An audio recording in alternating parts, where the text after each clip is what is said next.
আল্লাহর সামনে আপনি ওইটা দাঁড়াবেন, সেদিন যদি আপনার আমল নামার মধ্যে দেখে যে কোনো কোরআনের খতম নাই, তাহলে আল্লাহর সামনে কি জবাব দিবেন?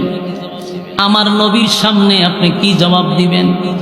নবী যদি বলে উম্মত এই কোরআনের জন্য দান দান বাংলাম, কোরআনের জন্য রক্ত জড়াইলাম, কোরআনের জন্য পেটে পাথর বানলাম, কোরআনের জন্য অপমানিত হইলাম, সেই কোরআন তোদের কাছে আমানত রাখছি, একটা দিনও আমার কোরআনটা খতম দিলি না।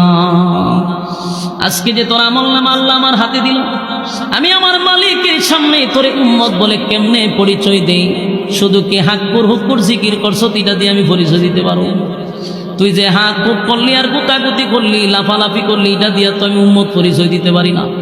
উম্মত পরিচয় দিতে গেলে আমি নবীর সুন্নত তোর আমলনামায় থাকতে হবে, আমি নবীর তরিকা তোর আমলনামায় থাকতে হবে, আল্লাহর হুকুম তোর আমলনামায় থাকতে হবে, আমার মালিকের কোরআন তেলাওয়াত তোর আমলনামায় থাকতে হবে।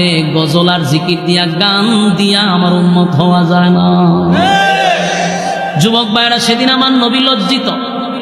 কেন লজ্জিত? আমার উম্মতির আমলনামায় একটা কোরআনের খতম নাই রে, একটা কোরআনের খতম নাই। নবী আফসোস করে বলবে, হায় উম্মত, কি করলি, একটা কোরআনের খতম দিতে পারলি না। কিন্তু এই সূরা ইখলাস কুল ফল্লাহ আমাদের জন্য একটা নিয়ামত। যদি কোনো বান্দা বান্দি সূরা কুল ইখলাস মানে কুল ফল্লাহ সূরা যদি একবার পড়ে 10 পারার সওয়াব পাওয়া যায়, 2 বার পড়লে 20 পারা, 3 বার পড়লে একটা খতমের সওয়াব আল্লাহ তার আমলনামায় দেয়। এই সওয়াব দরকার আসেনি? আমার সঙ্গে পড়ুন, কুল হুয়াল্লাহু আহাদ আল্লাহুস সামাদ লাম ইয়ালিদ ওয়া লাম ইউলাদ ওয়া লাম ইয়াকুল লাহু কুফুয়ান আহাদ। এই মুহূর্তে যারা পড়ছেন প্রত্যেকের আমলনামায় 10টা করে নেকি, 10 পারার 10 পারার পুরা সওয়াব আপনার আমলনামায় ঢুকছে। এই মুহূর্তে আরেকবার পড়ুন, কুল হুয়াল্লাহু আহাদ আল্লাহুস সামাদ লাম ইয়ালিদ ওয়া লাম ইউলাদ ওয়া লাম ইয়াকুল লাহু কুফুয়ান আহাদ।